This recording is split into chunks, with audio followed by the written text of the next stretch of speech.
Oui, bonjour à tous. Alors, nous reprenons, je crois que c'est le quatrième émission sur Lumière commune de Georges Gastaud.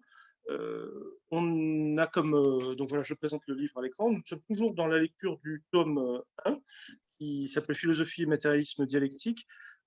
Grosso modo, on suit une lecture correspondant à peu près au chapitre de ce livre. Il y en a quatre, hein, quatre grands chapitres dans ce livre. J'avais annoncé qu'on passerait au chapitre 4. On s'est rendu compte qu'on est passé un petit peu vite la dernière fois sur le chapitre 3, notamment parce qu'on avait réconcilié dans l'épisode précédent la logique et l'être. Et on avait assez peu parlé finalement de dialectique, au sens où on n'avait pas encore réconcilié ce qu'on va faire aujourd'hui, la raison et le temps. Donc, de toute façon, nous avons annoncé aussi que nous aurons on ne suivrait pas forcément tout le temps ce plan, disons, cet ordre logique des chapitres, mais on reviendra aussi peut-être sur d'autres, avant de laisser le livre 1 et de passer au livre 2, peut-être dans deux ou trois émissions. Mais en tout cas, aujourd'hui, si vous voulez, si vous avez le livre et que vous voulez suivre, nous sommes dans la partie B du chapitre 3, où nous allons tant à l'identité logique de la dialectique comme pensée logique d'une identité mobile.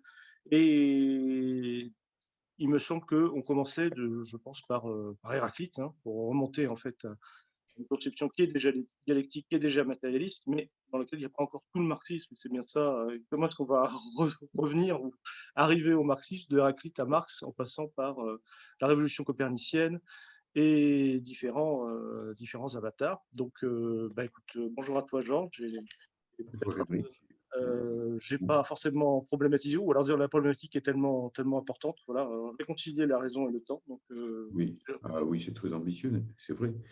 Mais bon, on ne fait pas de philosophie sans une ambition pour la raison.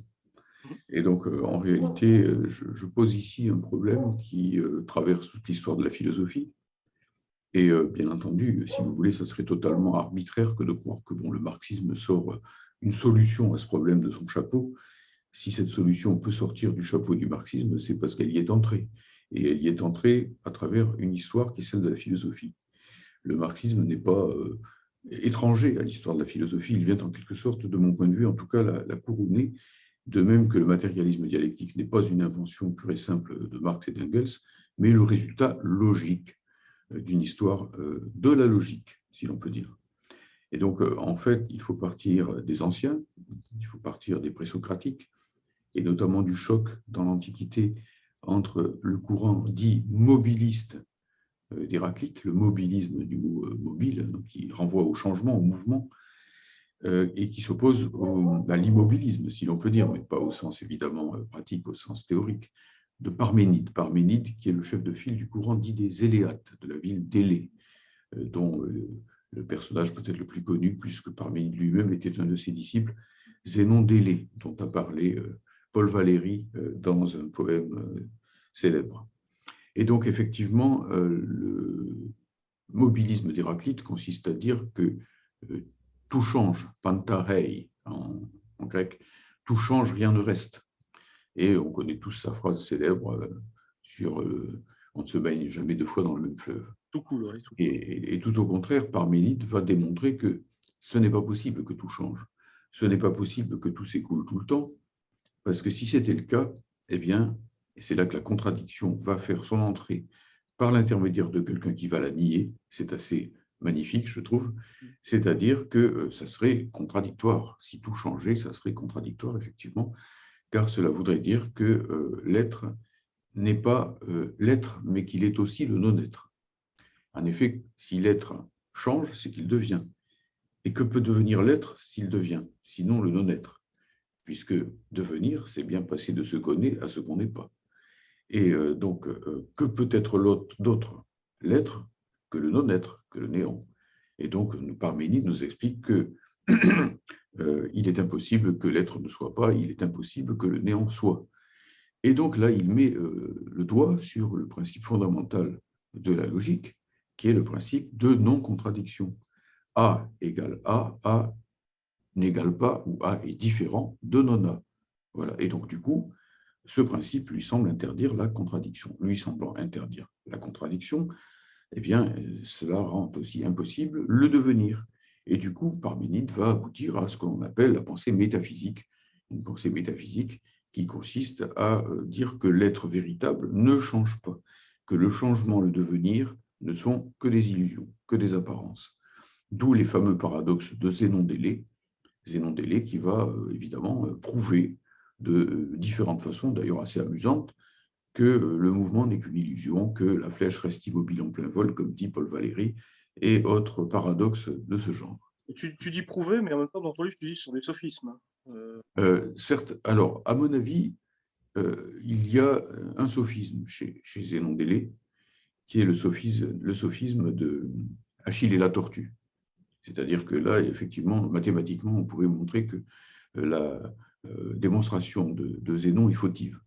Mais sur sa visée générale, non, ce n'est pas un sophisme, effectivement. Il ne s'agit pas de sophisme globalement, puisque bel et bien, si l'on peut dire, il y a nécessité, quand on parle du changement, du mouvement, d'introduire d'une manière ou d'une autre l'existence réelle de la contradiction, le fait que la contradiction existe réellement.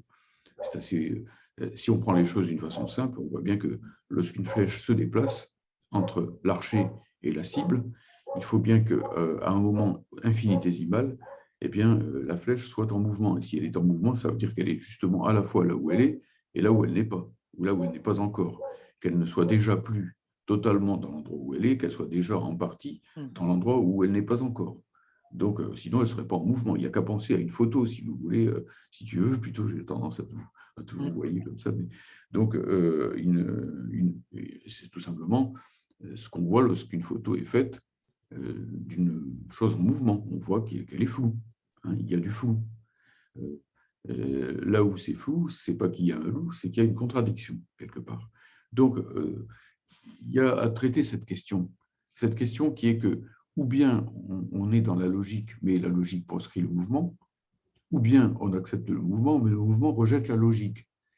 Et tout l'enjeu de la pensée dialectique va être au contraire de montrer qu'il faut penser le mouvement de façon logique, et donc en intégrant d'une certaine façon la contradiction. Il faut faire la part du feu. C'est un peu comme les pompiers quand ils combattent le feu, ils allument des contre-feux. Eh bien, le contre-feu de l'exclusion mutuelle entre le mouvement et la logique, ça sera justement la pensée dialectique. Alors, dans l'Antiquité, pour l'essentiel, à grands traits, naturellement, parce qu'on n'a pas le temps ici de détailler les choses, mais à mon avis, c'est Aristote qui va apporter une réponse à cette question et qui va introduire de façon réglée, de façon logique, le mouvement dans la logique et la logique dans le mouvement. Globalement, la solution d'Aristote, ce sera celle de ce qu'on appelle le finalisme, c'est-à-dire que dans une chose, il y a déjà la réalisation de ce qu'elle n'est pas, parce qu'elle contient en elle-même sa propre fin. Pour le comprendre, il faut partir d'un exemple assez simple. Aristote est un zoologiste, un botaniste, il s'intéresse aux êtres vivants, il est à la fois l'un des fondateurs de la logique au sens moderne du mot, même on peut le dire, et le grand fondateur antique de la biologie, et surtout de la zoologie, de la botanique. Et donc, il repère bien que, par exemple, les insectes ou les batraciens connaissent ce qu'on appelle les métamorphoses. Est-ce qu'un tétard est une grenouille? Oui et non. Oui et non. On est bien obligé de dire oui et non, quelque part. Il est une grenouille, puisque, évidemment, le tétard, quand il va se développer, ne va pas donner un corbeau ou un éléphant. Il va bel et bien donner une grenouille. La grenouille, c'est, nous dit Aristote, le tétard en acte. C'est-à-dire que lorsqu'il s'est déployé et lorsqu'il s'est en quelque sorte mis en activité, lorsque ce qu'on appellerait aujourd'hui, je fais volontairement un anachronisme, son programme génétique s'est déployé, eh bien, le tétard est devenu grenouille. Mais en même temps, le tétard n'est pas une grenouille, puisque la grenouille respire dans l'air, que c'est un quadrupède, enfin, elle a quatre membres développés et elle se déploie sur le sol, alors que le tétard a tout encore du poisson, quelque part. Il a des branchies, etc., etc. Donc, il y a ici le déploiement d'une finalité, c'est-à-dire qu'au fond, la visée présente dans l'être se déploie. Et c'est pour ça que toute la philosophie d'Aristote, qui réintègre majestueusement, si on peut dire, la contradiction, enfin, plus exactement, qui réintègre le mouvement dans la logique et la logique dans le mouvement, grâce à cette distinction principalement de l'acte et de la puissance, va déboucher sur un finalisme. Toute la nature répond à une sorte de finalité globale et son mouvement est tiré par Dieu. Dieu, c'est l'être dans lequel il n'y a que de l'acte. Il n'y a pas de puissance en Dieu. tout est accompli en Dieu. L'acte est parfait. Et donc, dans cet acte parfait, effectivement, le monde trouve sa finalité suprême. Notons bien que ce n'est pas un Dieu, d'ailleurs, au passage, il faut le dire, ce n'est pas un Dieu religieux, si vous voulez. Ce n'est pas un Dieu qui va décider de l'avenir du monde comme une providence, etc. Dieu est indifférent au monde. Hein. Dieu se pense lui-même, c'est déjà pas mal. Hein. Et donc, la nature aspire vers Dieu, quoi, conspire vers Dieu quelque part. Bien.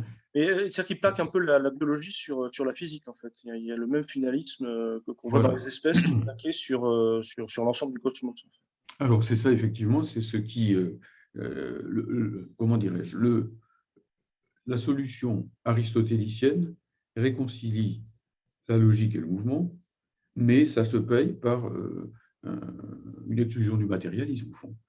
Ça se paye par le fait que, au fond, eh bien, toute la nature se pense à travers la visée de Dieu, l'aspiration vers Dieu, vers la finalité suprême. Ce n'est pas pour rien qu'ensuite, évidemment, au Moyen-Âge, des théologiens de premier plan comme saint Thomas d'Aquin récupéreront la philosophie d'Aristote pour donner à la philosophie chrétienne une assise solide, rationnelle, etc., qui puisse s'enseigner dans les écoles, fortement. Même s'il y avait eu avant Aristote, évidemment, de grands scholasticiens. Mais bon, cette solution d'Aristote va elle-même entrer en crise. Et elle va entrer en crise. Peut-être avant qu'on fasse la crise d'Aristote, peut-être il faut bien dire qu'il a apporté le principe de non-contradiction comme réponse première à Héraclite, le livre Gamma de la métaphysique. Peut-être expliquer aussi déjà, faut pas confondre, comme tu dis, c'est une interprétation moderne de parler de Parménide comme métaphysicien, mais le terme métaphysique naît avec Aristote, parce qu'en fait c'est un livre où on ne savait pas du tout, on a sa Metaphysica, ça venait après la physique, on ne savait pas où le mettre. Et quand on dit que Parménide c'est une interprétation métaphysique, c'est le terme qu'on emploie aujourd'hui pour parler de ça. C'est le terme qu'on emploie aujourd'hui, oui. Et c'est vrai que donc, le livre Gamma de la métaphysique, donc, Aristote condamne en fait quelque part instaure le principe de non-contradiction, qui est une forme de condamnation de la dialectique, mais en même temps récupère le mouvement par le finalisme. Enfin, donc, c'est ça, oui, il introduit le principe de non-contradiction, je dirais plutôt comme ça, en disant donc il est impossible que le même attribut appartienne et n'appartienne pas au même sujet en même temps et sous le même rapport. Voilà, donc, voilà. En même temps, sous le même rapport est important. Mais bon, quand on dit en même temps, du coup, ça fait bel et bien apparaître, ça montre le bout du nez, ça montre que la question du temps n'est pas proscrite. Ça montre surtout qu'il y a pensée métaphysique au sens conceptuel du terme, pas au sens historique, en effet, hein, puisque le mot métaphysique et même l'idée d'une pensée métaphysique ou d'un mode de pensée métaphysique, ça apparaît surtout avec Hegel, finalement. Hein. Donc, c'est beaucoup plus tardif. Mais j'entends par pensée métaphysique le fait que, ne voulant pas accepter la contradiction dans le monde sensible ou matériel, on va chercher l'être qui est sans contradiction à l'extérieur du monde sensible et matériel. Donc, métataphysica, en jouant sur les choses, au-delà de la nature. Et il y a donc un lien direct entre le mode de pensée métaphysique, je ne veux pas de contradiction dans les choses, j'ai de la tendresse pour les choses, je ne veux pas qu'elles se contredisent, et c'est seulement ma pensée fautive qui va se contredire. Et du coup, eh bien, l'être véritable est métataphysica, au-delà de la réalité. Et qu'est-ce que c'est qu'un être sans contradiction, donc parfait? Qu'est-ce que c'est qu'un être parfait? Un être parfait, c'est un être qui correspond absolument à sa définition, à son essence. Eh bien, cet être parfait qui correspond parfaitement à sa définition et qui est hors du devenir sensible et matériel, évidemment, ça ne peut être que Dieu, d'une manière ou d'une autre. Donc, de la pensée, du mode de pensée métaphysique à la pensée métaphysique, c'est-à-dire à l'idée que la vérité ne se trouve pas dans le monde véritable, mais dans le monde matériel ou sensible, mais dans le monde intelligible. On trouve ça chez Platon, hein. Bon, la distinction du sensible et de l'intelligible, eh bien, c'est la pensée métaphysique. Bon, cette pensée métaphysique, chez Aristote, elle est en quelque sorte assouplie. Elle est passée à l'assouplissant de la finalité, si l'on peut dire, quelque part. Hein. Et donc, effectivement, chez Aristote, il y a bien du mouvement dans la nature. Il accepte qu'il y ait du mouvement dans la nature. Ce mouvement, c'est celui qui permet aux êtres naturels d'accomplir leur finalité, d'accomplir leur programme, en quelque sorte, et de se déployer de la puissance à l'acte. Et donc, c'est comme ça que, du coup, la physique d'Aristote va être, en quelque sorte, plombée, quelque part, par cette vision finaliste des choses, puisqu'il faut absolument, pour comprendre le monde physique, projeter sur lui des fins, faire comme s'il réalisait tout le temps des fins. C'est là, effectivement, que cette pensée finaliste, qui fonctionnait pas mal, hein, qui a permis, effectivement, à la science antique de se déployer dans une certaine mesure, et donc de comprendre pourquoi les papillons sont aussi des chenilles, quelque part, eh bien, va entrer en crise lorsqu'il y aura effectivement au XVIIe siècle la révolution copernicienne. C'est là que la philosophie va être fondamentalement relancée, que bon, la solution d'Aristote va être, disons, fortement contestée. Le héros de cette contestation, c'est Descartes. C'est la grande pensée mécaniste de Descartes. Descartes, lui, va découvrir qu'il y a dans l'être matériel, dans l'être sensible, dans l'étendue, ce qu'il appelle l'étendue, eh bien qu'il y a uniquement des actions mécaniques, des actions qui relèvent pour finir, pour l'essentiel, de la loi du choc. Oui, parce que sinon, selon Aristote, il y a un lieu naturel pour les choses. C'est pour ça Voilà, qu'il voilà. C'est ça, c'est ça. comme ça qu'il explique la pesanteur. C'est ça, c'est ça. Alors on peut partir de Descartes, on peut partir de Galilée, tout bonnement, puisque c'est la même révolution. La révolution copernicienne, elle est aussi galiléenne et cartésienne. On pourrait l'appeler, à mon avis, ou C'est pascalienne. pour ça que tu disais 17e siècle, mais en fait, c'est tout ce mouvement du 16e et du 17e. C'est tout ce mouvement du XVIIe siècle qui va découvrir tout simplement que, par exemple, la loi de la chute des corps chez Galilée. La loi de la chute des corps chez Galilée, c'est là qu'on voit l'importance de l'histoire des sciences en philosophie et vice-versa de la philosophie dans l'histoire des sciences. La loi de la chute des corps va nous montrer qu'effectivement, il n'y a pas, en quelque sorte, ce que pouvait penser Aristote, c'est-à-dire de finalité dans la nature non vivante. Le non vivant ne connaît pas la finalité, il n'y a pas de lieu naturel. Et par exemple, Aristote pouvait penser qu'il y avait des corps dont le lieu naturel, donc la finalité, était le bas, et des corps dont le lieu naturel, dont la finalité, était le haut. Par exemple, le feu a tendance à aller vers le haut. Son lieu naturel, voir le soleil, c'est le haut. Et la pierre, au contraire, son lieu naturel, c'est le bas. Si vous lâchez la pierre, elle galope vers l'écurie, si l'on peut dire, c'est-à-dire vers le sol, quelque part. Or, ce que va montrer Galilée, et c'est ça qui est très bizarre et très choquant, c'est finalement que la plume, comme la pierre, sont sujettes à la même loi de chute des corps. Et que la plume aussi regagne l'écurie, plus exactement le poulailler, si l'on veut, et donc rejoint le sol, quelque part. Donc, il n'y a pas de finalité dans le monde sensible. Et c'est pour cela que, du coup, chez Descartes, le monde sensible devient l'objet de notre travail, de notre technique, devient ce lieu dont nous devons nous rendre maîtres par la technique et par le travail, maître et possesseur de la nature. Voilà, au fond, la finalité du discours de la méthode. Ça, c'est le but qu'il prenne. Parce qu'à l'homme, et ça change le rapport, ça change complètement le regard et le rapport que l'homme peut avoir à la nature. Mais donc, du coup, la métaphysique est complètement relancée au XVIIe siècle, puisque si l'immense cathédrale conceptuelle qui était la pensée d'Aristote s'écroule, peut-être derrière elle aussi celle de Platon qui a été le maître d'Aristote, même si Aristote avait dépassé Platon quelque part. Bon, si donc en gros les deux maîtres de l'Antiquité, Platon et Aristote, sont en quelque sorte périmés par la révolution copernicienne, je dis ça un peu à la louche et à l'envie, parce que Galilée se pensait comme néoplatonicien ou platonicien, à travers une interprétation sans doute assez fautive de Platon, peu importe. N'empêche que du coup, il faut relancer toute la métaphysique, et donc le XVIIe siècle est le deuxième âge d'or, si l'on peut dire, de la métaphysique, avec les grands systèmes dont nous avons un peu parlé l'autre fois, c'est-à-dire essentiellement Spinoza et Leibniz. Après Descartes, Spinoza et Leibniz. Et je crois qu'on en avait parlé entre nous, mais je ne crois pas que c'est peut-être qu'on quoi avait que ce pas soit. été Donc, dans la oui. vidéo, effectivement. Bon, là, on a effectivement, chez Spinoza, il y a un refus aussi du finalisme, et qui s'oppose très clairement à Aristote quand il dit nous ne désirons pas les choses parce que nous les trouvons bonnes, nous les trouvons bonnes parce qu'on les désirons. C'est le refus de. Ah oui, Spinoza marque nettement les camps. Et pour lui, voilà, Aristote, Platon, tous ces gens-là appartiennent à une façon de penser complètement dépassée qui, pour lui, sort complètement de ce qu'il souhaite faire, c'est-à-dire une philosophie moré-géométrico, faite sur le modèle des mathématiques.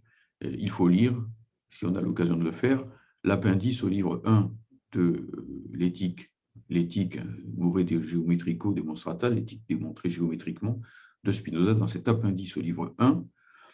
Spinoza se moque littéralement d'Aristote et des aristotéliciens qui croient qu'il y a des finalités dans la nature, qui croient que dans la nature, eh bien, il y a une harmonie, qu'il y a dans la nature des buts poursuivis, alors que bon, la nature étendue, effectivement, ben, est comptable d'une pensée géométrique. Et d'ailleurs, Descartes donne de nouveaux cadres logiques pour penser tout cela. Descartes est un immense philosophe et un immense scientifique, hein, à travers notamment la géométrie analytique, qui réconcilie la géométrie et l'algèbre, enfin, si on peut dire, oui, puisqu'on va pouvoir, disons, décrire les trajectoires des objets à travers les repères cartésiens. Cartésien, ça vient de Descartes.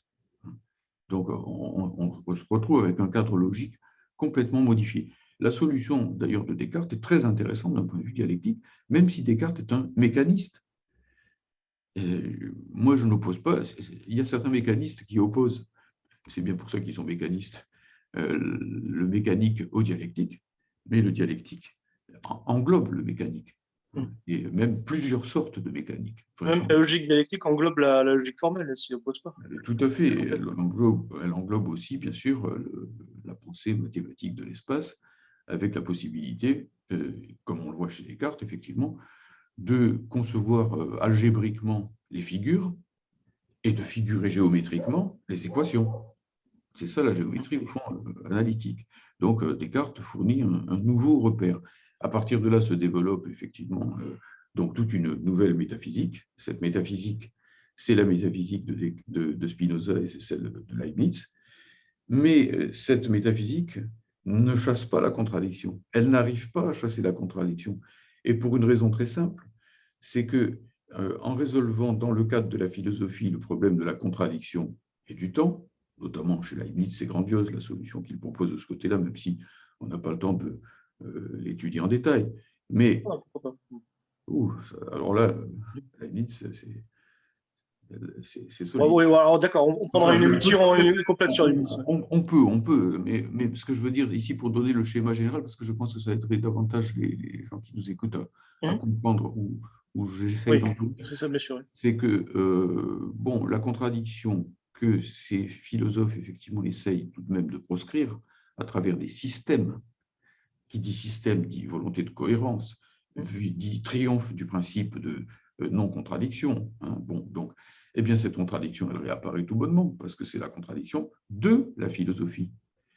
C'est-à-dire la contradiction que nous avons vue l'autre fois entre le matérialisme et l'idéalisme. Le système de Spinoza tend plutôt vers le matérialisme, celui de Leibniz tend plutôt et tend même surtout vers l'idéalisme, vers même une forme de théologie. Hein. Leibniz est un défenseur de Dieu, la Théodicée, c'est son écrit majeur, celui qui était le plus connu à son époque. Et donc, du coup, la contradiction qu'on veut chasser par la porte, eh bien, elle redescend par la cheminée, si l'on peut dire, comme le premier Père Noël venu. Ces gens-là pensent la même révolution scientifique et en même temps ont des systèmes contradictoires, ne serait-ce qu'il y en a qui sont dualistes, il y en a qui sont monistes. Donc, voilà, et puis, ils sont contradictoires entre eux. Ils sont contradictoires entre eux. Et c'est ça le paradoxe. C'est là-dessus que va buter Kant. Kant qui va arriver au XVIIIe siècle, qui va constater, je fais simple, hein, qu'en gros, le système de Leibniz est extrêmement cohérent, et pour cause, Leibniz est un immense mathématicien, que le système de Spinoza n'est pas moins cohérent. Spinoza, c'est donc la géométrie faite philosophe ou la philosophie faite géométrie, et que pourtant, ces deux systèmes, tous les deux cohérents, se contredisent, puisque bon, Leibniz ne cesse dans tous ses écrits de tordre le cou à Spinoza. Et bon, il respectait naturellement Spinoza, il a même rencontré Spinoza, il voyait bien qu'il y avait en lui une grande puissance de pensée, mais à chaque instant, Leibniz pense contre Spinoza.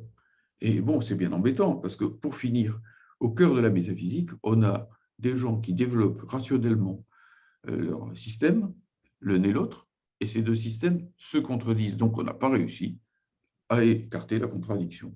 Et la contradiction qu'on avait voulu écarter des choses en pensant qu'il fallait épargner les choses, qu'il fallait qu'on soit tendre avec les choses, eh bien, elle se venge en n'étant pas tendre avec la philosophie.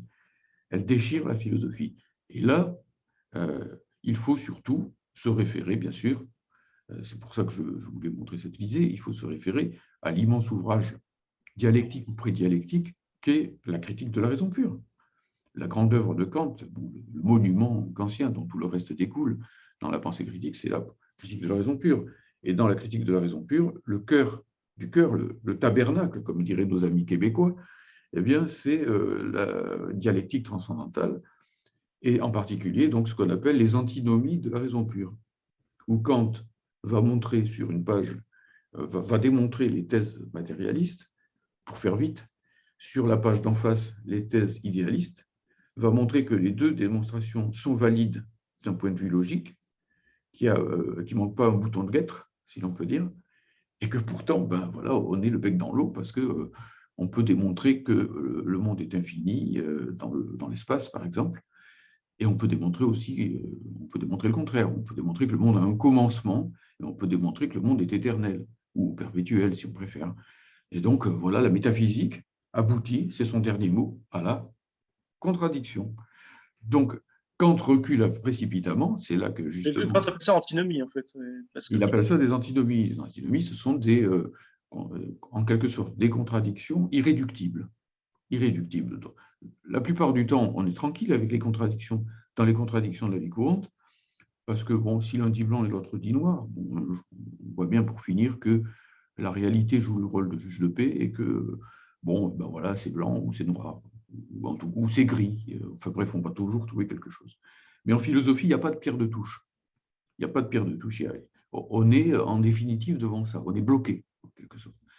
Comme si, effectivement, le dernier mot de la philosophie, c'était que, concernant le fond même des choses, le fond même de l'être, le fond même de la réalité dont voulait parler la métaphysique, on ne pouvait pas l'atteindre.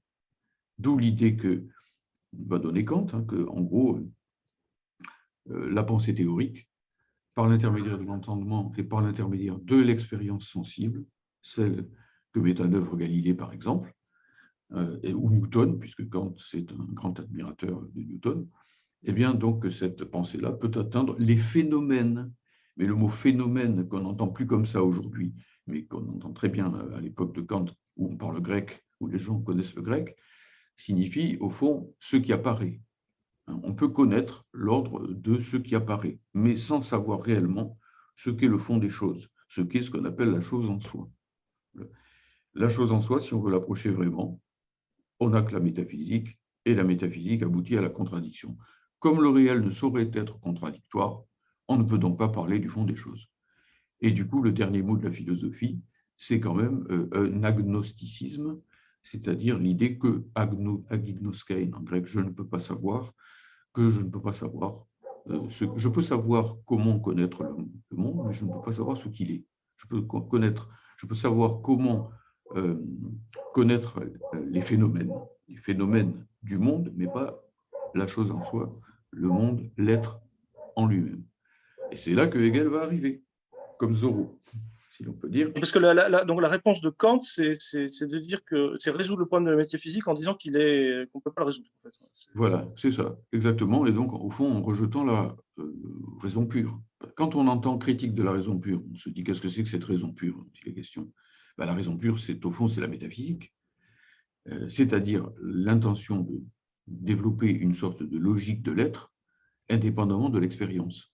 Les métaphysiciens sont effectivement, donc, contrairement à des physiciens, des biologistes qui font des expériences dans leur laboratoire, ce sont des gens qui construisent des systèmes sans passer par l'intermédiaire de la validation expérimentale.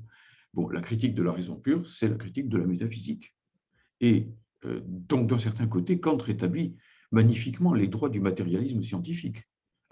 D'un certain côté, c'est un immense penseur matérialiste, puisqu'il nous dit, bon, la métaphysique, ça commence à bien faire, faisons de la physique. Soyons newtoniens, effectivement. Et de ce point de vue-là, il magnifie, si l'on peut dire, le domaine de la science. Et il montre que la question de la vérité se joue bel et bien sur ce terrain-là. Donc là, le matérialisme dit « je prends », en quelque sorte, « je prends ». Mais le matérialisme ne peut pas prendre totalement le kantisme tel quel, parce que si le kantisme a raison, ça veut dire aussi du même coup qu'on n'atteint au fond que la superficie des choses, qu'on n'atteint pas le fond de l'être, que le fond de l'être est obscur, que cette chose en soi est un peu comme une boîte noire. On sait bien comment les boîtes noires s'emboîtent les unes aux autres, en gros, mais on ne sait pas ce qu'elles ont dans le coffre, en quelque sorte. On est un peu comme des gens qui savent conduire des voitures, mais qui ne savent pas ouvrir le capot et regarder dans le moteur, pour faire une image un peu simpliste. Comme moi, quand je conduis ma voiture et que je ne sais pas réparer, que je ne sais pas tripoter l'allumage quand je ne démarre pas. Bon, enfin bref, quoi qu'il en soit, on voit bien que cette solution n'est pas satisfaisante. Elle n'est pas satisfaisante parce qu'elle sépare, elle continue de séparer ce qu'il s'agissait justement de réunir depuis le début, c'est-à-dire l'être qui est devenir, dont le mouvement est inséparable. Regardons le monde matériel, il n'est fait que de changements, et même quand on voit des choses qui semblent immobiles, c'est parce qu'on ne les observe pas à la bonne échelle. Si on approche un microscope, on s'aperçoit que toute surface qui paraît complètement paisible, tranquille et stable et remuante. Quand on regarde le ciel, on se dit « Ah, quelles belles étoiles immuables !» Mais si on est astrophysicien ou cosmologiste, on voit au contraire que le ciel est tout à fait tumultueux et tempétueux, etc. Donc bref, Héraclite a raison. Tout s'écoule, rien ne reste, quelque part. Ou rien ne reste le même. Je voudrais ajouter ceci. Mais la solution d'Aristote ayant été écartée, les solutions spinozistes ou leibniziennes n'étant pas parfaitement suffisantes, et celles de Kant ne résolvant le problème qu'en le transférant à un autre niveau, quelque part, il fallait bien que Hegel advint, si l'on peut dire, comme on dira quelque part, enfin Malherbe vint, bon, enfin Hegel vint, si l'on peut dire. Alors, là-dessus, sur Hegel, moi, je dis quand même ici, je dis une petite chose au passage qui me paraît utile. Certains amis marxistes ou camarades parlent souvent de l'hegeliano-marxisme, soit en bien, soit en mal. Faut-il être hegeliano-marxiste? Je dirais, ça dépend. Dites-moi ce que vous entendez par là, et je vous dirai si je le suis. C'est un peu comme Einstein, quand on lui demandait « Croyez-vous en Dieu, monsieur Einstein ?» et qu'il répondait « Dites-moi ce que vous entendez par Dieu, et je vous dirai si j'y crois. » Bon, s'il s'agit de se mettre à la remorque de Hegel dans sa philosophie de l'histoire, alors je ne suis pas hegeliano-marxiste, parce que je pense que Marx et Engels sont allés bien plus loin dans la science de l'histoire que ne pouvait le faire Hegel.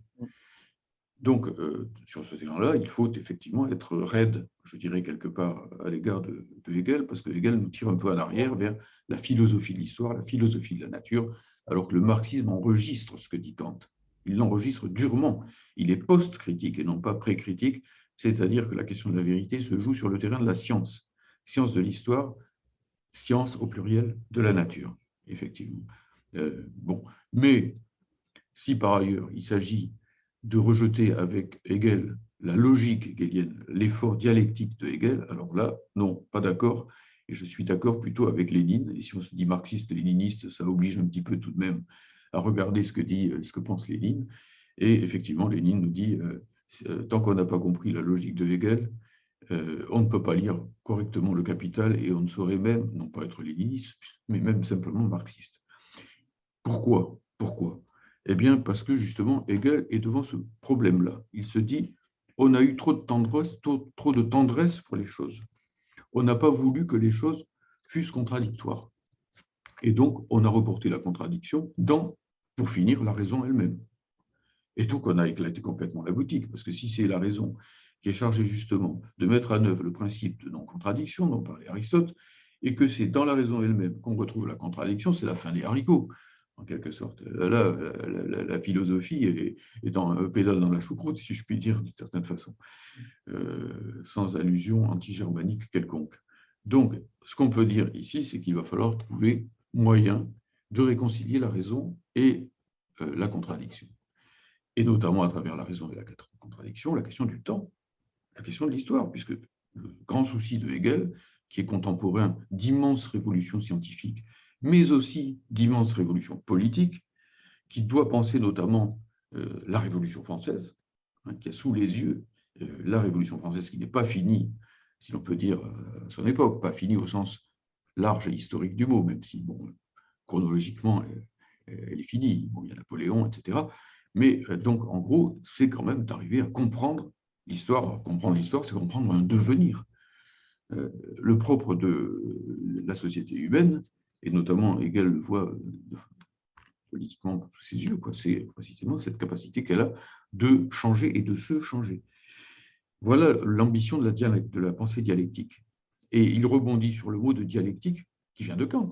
Il reprend à Kant ce mot dialectique qui rebondit depuis l'Antiquité, depuis Zénon d'Élée, hein, que Platon avait repris, et que donc Aristote avait repris en le marginalisant un petit peu, que Kant a repris dans sa dialectique transcendantale, en disant, ouais, bon, là, c'est l'espace des contradictions, mais c'est un espace en quelque sorte clos, c'est le cabinet de Barbe Bleue, en quelque sorte. Il ne faut pas utiliser la clé pour aller là-dedans. Bon. Mais en même temps, je vous montre la clé, hein. Elle est là, voilà, c'est la dialectique transcendantale, et je pose la clé sur la table, ce sont les antinomies de la raison pure. Évidemment que tout le monde va quand même aller regarder dans le cabinet en question. Et Kant le dit d'ailleurs, on ne pourra jamais se sortir des illusions de la raison pure. On sera toujours tenté, en quelque sorte. Bon, ben Hegel dit, bon, moi j'ouvre. Hein. J'ouvre et je regarde dans le moteur. Et c'est ça que je trouve grandiose chez Hegel, et que bon, tous ces critiques néo-positivistes, mécanistes, etc., n'arrivent pas à saisir en quoi ils sont au-dessous de lui, non pas au-delà de lui comme il faudrait l'être. C'est justement cette capacité à affronter, quoi. On peut dire qu'ils sont néo-kantiens au sens où bon, bah, il y a le phénomène qui est lié à la science et tout ce qui est du domaine de la morale, bah, ils le remettent. Parce que c'est détourné quelque part le sens de Kant, parce que c'est passer Dieu du côté de la morale et faire parler en fait la chose en soi, alors que Kant finalement a la sagesse de dire on peut rien en dire. Mais Voilà, c'est ça, c'est ça. Ou alors on va essayer d'avoir une approche des sciences qui soit plus ontologique. C'est d'ailleurs une chose méritoire, et aujourd'hui c'est en train de percer. De toute façon, le néopositivisme fait haut de toutes parts, je dirais. Mais bon, en essayant quand même d'éliminer la contradiction de l'étude des choses matérielles. Et donc en ayant toujours une vision, pour finir, mécaniste et juxtapositive des données réelles. Par exemple, en disant, bon, je ne crois pas à la contradiction, je crois à l'interaction en physique. On ne se rend pas compte que l'interaction est une contradiction, puisque s'il y a interaction, il y a bel et bien un jeu du même et de l'autre, et ce jeu du même et de l'autre ne se fait pas entre une chose et une autre, il se fait bien dans quelque chose qui est au final la même chose, c'est-à-dire le monde matériel, la matière, quelque part. Donc on va de toute façon retomber à un moment ou à un autre sur les contradictions. Quelle est l'essence de la réponse hegelienne? L'essence de la réponse hegelienne, ce n'est pas de dire il y a de la contradiction dans les choses, donc on a le droit de se contredire joyeusement, youpi, les chiens sont des chats et toutes les vaches sont noires. Hegel rejette strictement cette façon de voir les choses. Hegel n'est pas un sophiste.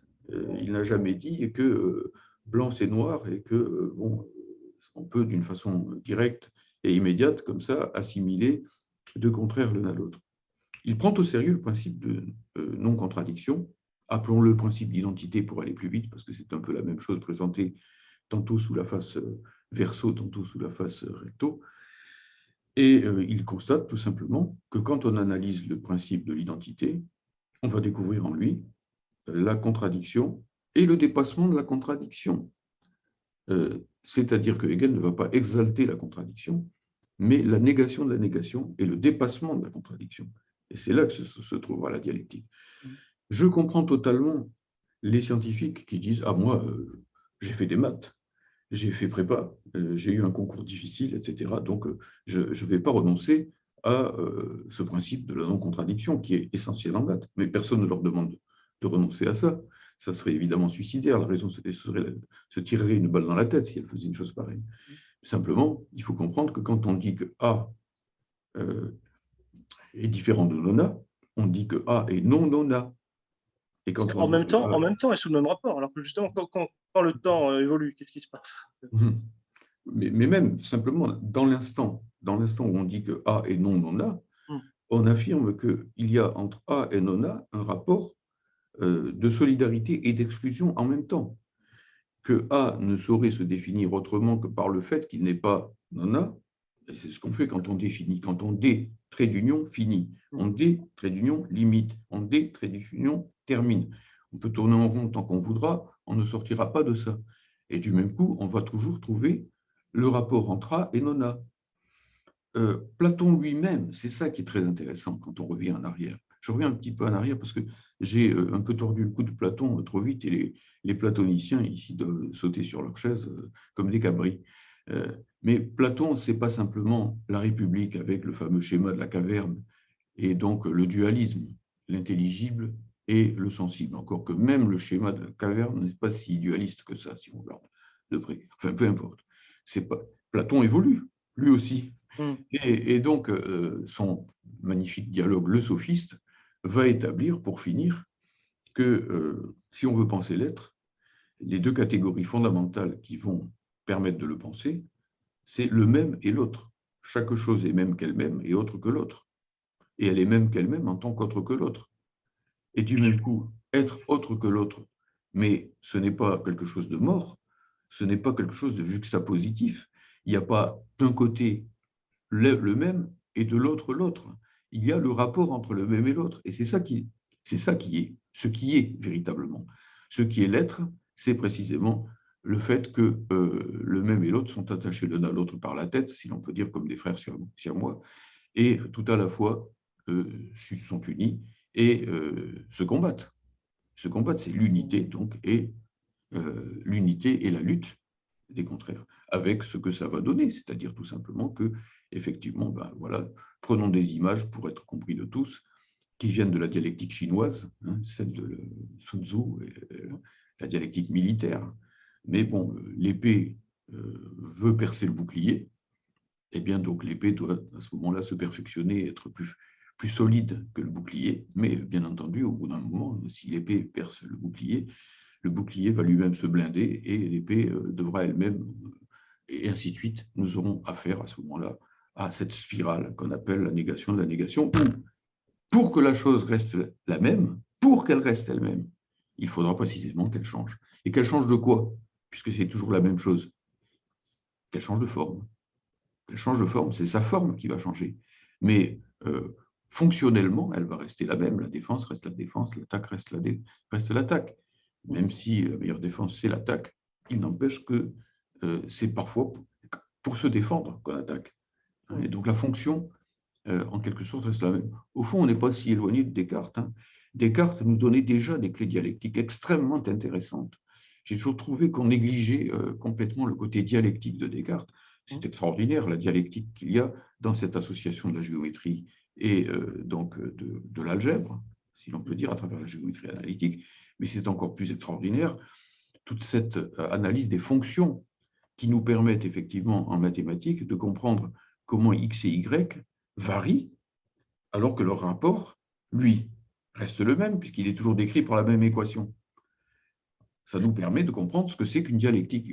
Quand on comprend ce que c'est qu'une fonction, on a déjà un pied dans la dialectique, en quelque sorte.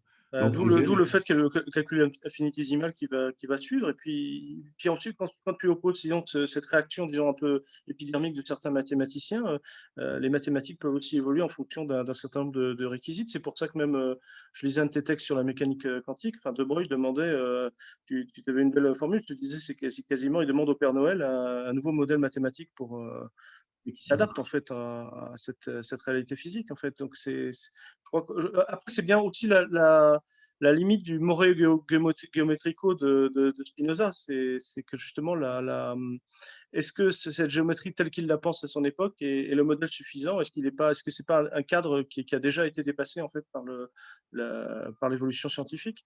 Et vas-y, on va déjà reprendre ça. Parce que Ce que tu dis est très intéressant. Alors, une première chose, c'est que le calcul infinitésimal a précédé la découverte par Hegel de la dialectique moderne, de la logique dialectique moderne. Et paradoxalement, effectivement, comme souvent il arrive, Marx a signalé ce paradoxe, la dialectique s'est développée du côté idéaliste plus que du côté matérialiste. Le grand pré-dialecticien, c'est Leibniz, précisément, parce que Leibniz, justement, dans sa réflexion sur les limites, a approché comment dirais-je, cette dialectique intime du continu et de la limite, et du discontinu, si l'on peut dire. Donc, bon, il a touché à un domaine tout à fait neuf, effectivement, du même coup, qui permettait peut-être, justement, de faire avancer les mathématiques. Justement, les mathématiques elles-mêmes sont susceptibles, mais ça, c'est du côté de leur histoire plutôt que du côté de leur être. Là, il faudrait revenir sur la question des choses qu'elles étudient. Mais donc les mathématiques, évidemment, ont immensément évolué au XIXe siècle, et notamment à travers la découverte des géométries euclidiennes ou des choses comme ça. Et effectivement, donc, De Broglie dit quelque part dans un de ses textes sur sa propre trajectoire intellectuelle que s'il n'a pas été capable à un certain moment, s'il n'a pas eu la résistance voulue pour combattre l'interprétation purement agnostique de la mécanique quantique qui s'est élaborée autour de l'école de Copenhague, eh bien, c'est parce qu'en partie, il lui manquait les outils mathématiques, hein, et qu'il aurait fallu qu'il ait des outils mathématiques qu'à l'époque, il n'avait pas encore. Donc, bon, c'est une sorte d'appel d'offres qu'il fait quelque part à ce niveau-là. Bon, Einstein, lui, a pu découvrir dans le magasin, en quelque sorte, des géométries non euclidiennes existant à son époque, ce qui lui était nécessaire pour sa nouvelle conception de l'espace et du temps, par exemple. Mais bon, ça, c'est encore une question qui va venir par la suite. Ce que je veux dire, c'est que, donc, en tout cas, ce qu'il faut bien, pour saisir un peu le fil directeur de ce que j'essaie d'expliquer, c'est que on a dans l'Antiquité, si je résume, on a dans l'Antiquité cette espèce de choc entre les mobilistes et les, entre guillemets, immobilistes. Et donc, en gros, du côté de Héraclite, on a l'idée que tout change, mais alors du coup, tout est contradictoire, mon cher. Et Héraclite était surnommé l'obscur dans l'Antiquité parce qu'au fond, on l'accusait d'échapper à la rigueur logique. Et en face, on a Parménide, marmoréen dans sa toge, en quelque sorte, si on peut dire, enfin, son péplum plutôt, son péplos. Hein.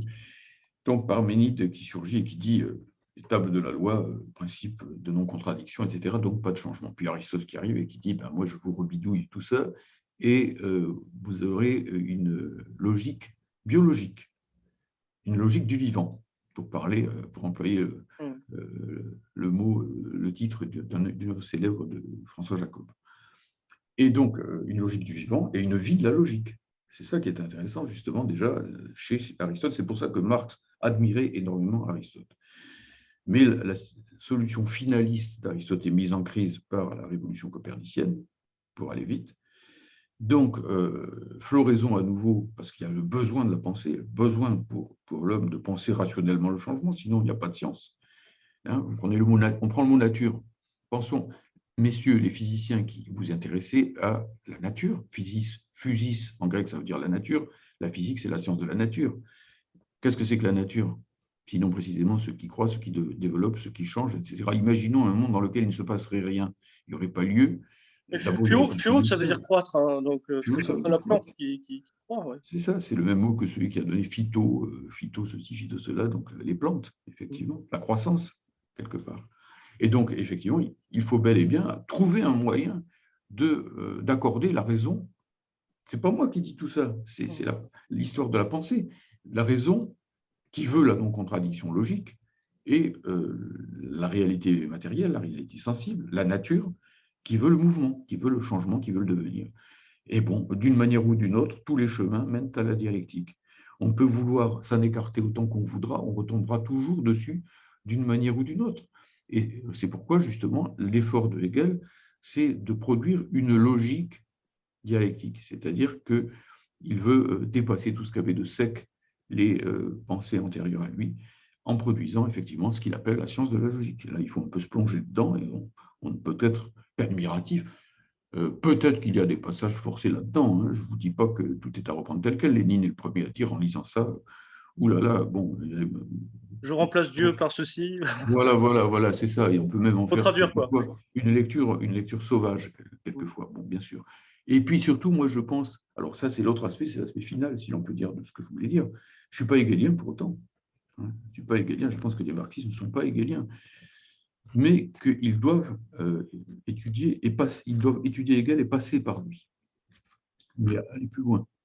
Et donc, effectivement, bon, d'abord, Hegel lui-même se réclame de l'idéalisme absolu, même. Il n'y a rien de plus idéaliste que le système de Hegel. Et par ailleurs, justement, il me semble que si ce système verse dans l'idéalisme, c'est aussi parce que son mode de construction, sa forme, conduit à ce contenu-là.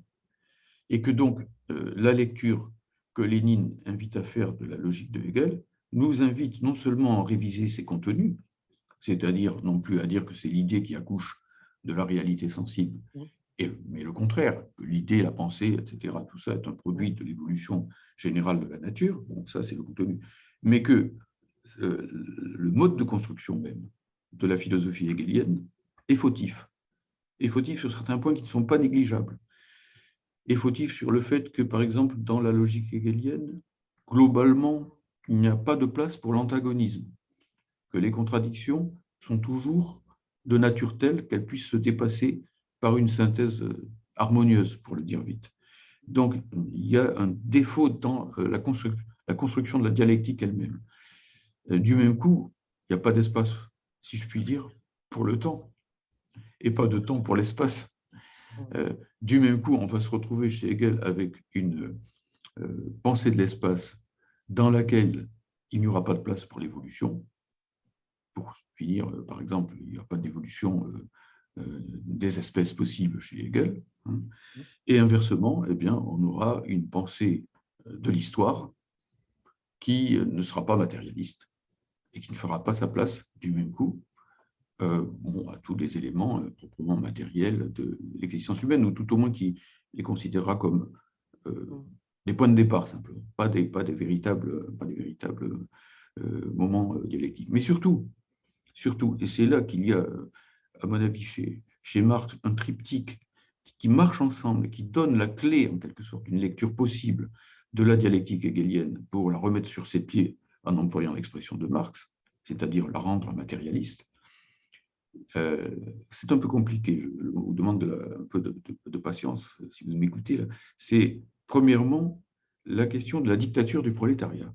Alors vous allez me dire, que vient foutre la dictature du prolétariat dans un édifice logique? Eh bien, c'est extrêmement important, parce que la dictature du prolétariat, c'est la façon dont Marx peut contredire la théorie hegelienne de l'État. L'État chez Hegel, c'est justement la magnifique synthèse dialectique qui permet de résoudre les contradictions sociales. Eh bien, l'État ne résout rien du tout, dit Marx. Et ça, c'est l'expérience du militant prolétarien qui parle.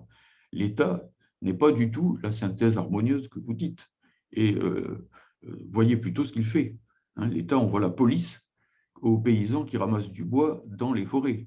L'État casse la gueule aux ouvriers sur les barricades, et ainsi de suite. L'État est une dictature de classe. Et elle ne pourra pas être renversée par un tour de prestidigitation purement mentale et intellectuelle, critique très forte dans l'idéologie allemande, par exemple, ou dans la Sainte Famille des jeunes hegeliens qui croyaient qu'on pouvait s'en tirer avec des tours de passe-passe philosophiques.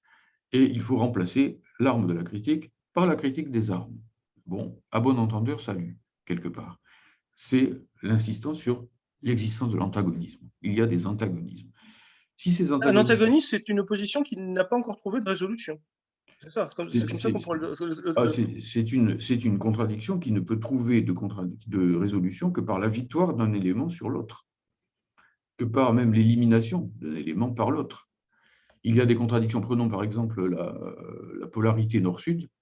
Il est évident qu'elle est non antagonique, puisque si vous prenez un aimant et que vous le sciez en deux, vous dites, moi j'aime bien le sud parce que c'est le soleil, c'est l'été, c'est les vacances, j'aime pas le nord parce qu'on se les gèle, donc je coupe l'aimant au milieu, comme ça je garde que le sud.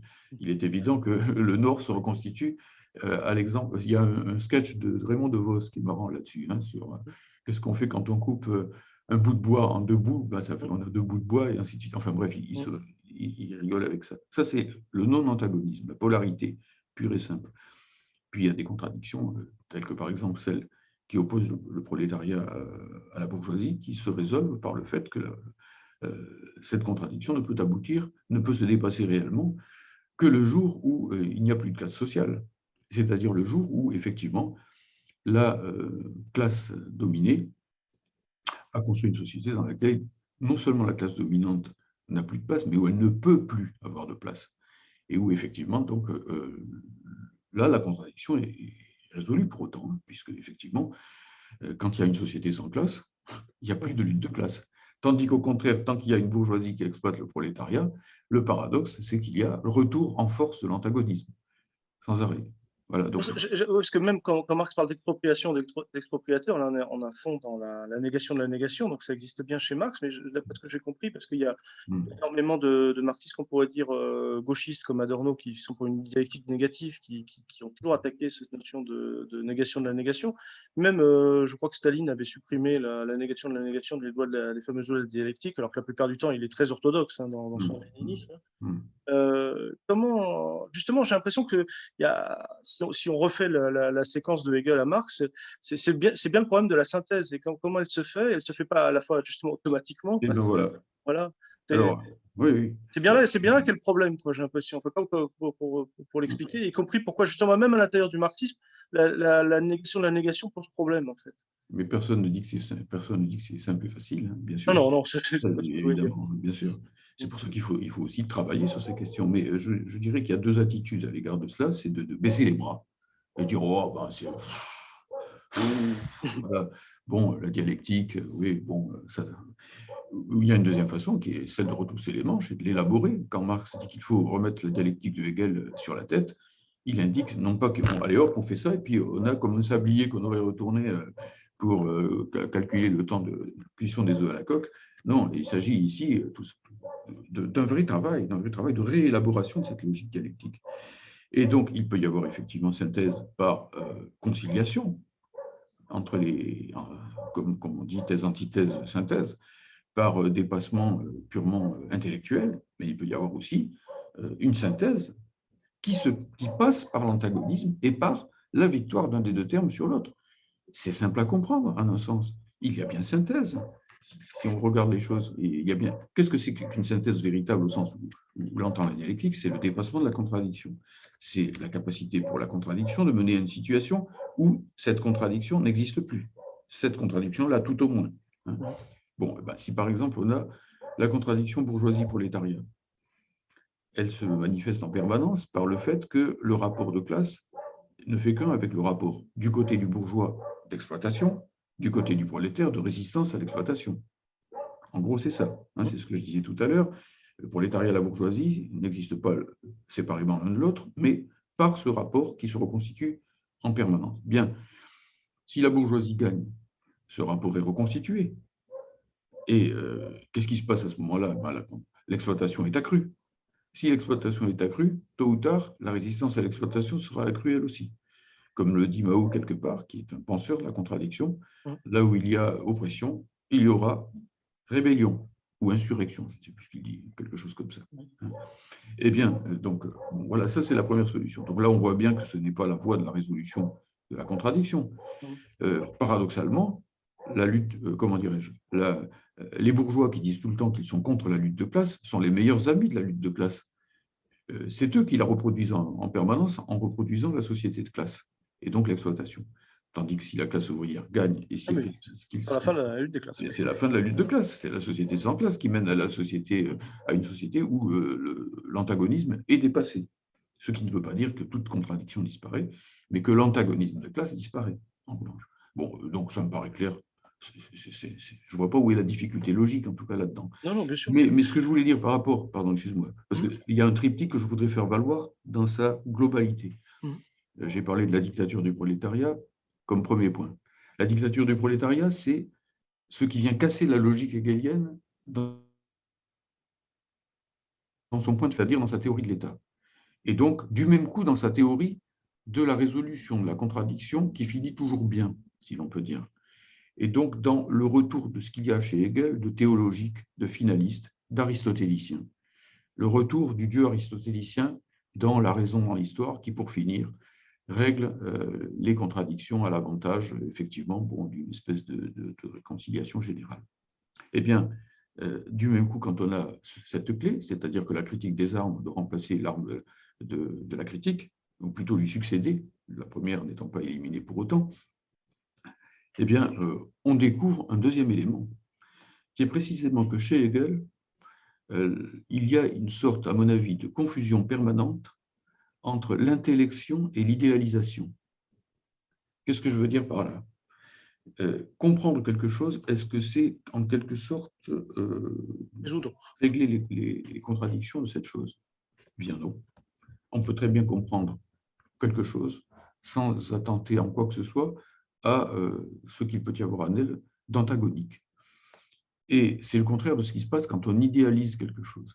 Idéaliser quelque chose, c'est dire, voilà, il y a blanc, il y a noir, et hop, comme dans les mauvaises dissertations, dans la dernière partie, on retombe sur ses pattes et on dit, bon, un petit peu comme dans les Vergès et Huysmans de mon enfance ou de mon adolescence, que, bon, voilà, la solution est in medio stat virtus, soyons un peu éclectiques, en quelque sorte.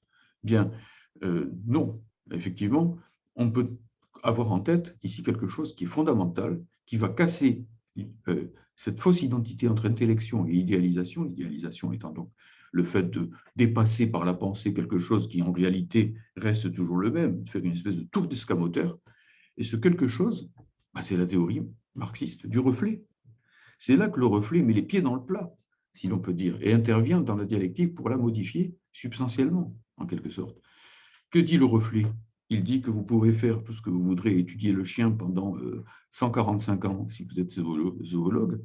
Pour autant, vous ne vous mettrez pas à marcher à quatre pattes et à aboyer. Et vous retombez sur la belle formule matérialiste de Spinoza, qui est que le concept de chien n'aboie pas. Et que donc la dialectique de l'être, la dialectique intellectuelle que nous formons sur l'être, n'est pas pour autant la dialectique de l'être lui-même. Il y a bien deux étages. Il y a l'étage, comme on parlait tout à l'heure des mathématiques, du développement par exemple des mathématiques qui dépassent leurs contradictions à chaque étape de leur histoire, par exemple en élargissant la notion de nombre, si on parle de l'arithmétique ou de la théorie du nombre. Et il y a de l'autre côté bon, les objets qu'étudie cette science. Et ce qui nous arrive au niveau intellectuel n'est pas immédiatement, ça peut avoir un impact, bien entendu, puisque quand on comprend une réalité, on peut ensuite déduire une technique, en déduire des modes d'action et agir plus efficacement sur la réalité. Mais ce n'est pas la pensée en tant que telle qui agit sur les choses. Je peux comprendre le chien autant que je voudrais, ça ne changera rien du tout à la réalité du chien, quelque part.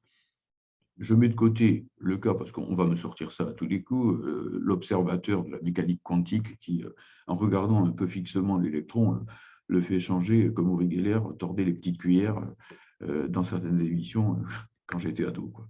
Bon, c'est pas ça, c'est une objection un peu périle, parce qu'en réalité, bien sûr, ce n'est pas l'observateur, c'est-à-dire le sujet pensant, etc., qui agit sur l'électron, c'est les appareillages qu'on utilise pour faire des mesures physiques, et qui ne sont pas moins physiques que les objets physiques sur lesquels ils agissent physiquement.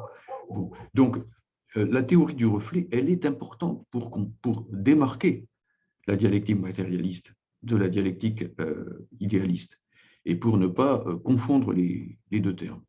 Et effectivement, donc, à partir de cela, on peut faire apparaître des notions que la dialectique hegelienne tente à comment dire, résorber quelque part, ou à marginaliser, ou à refouler au second plan.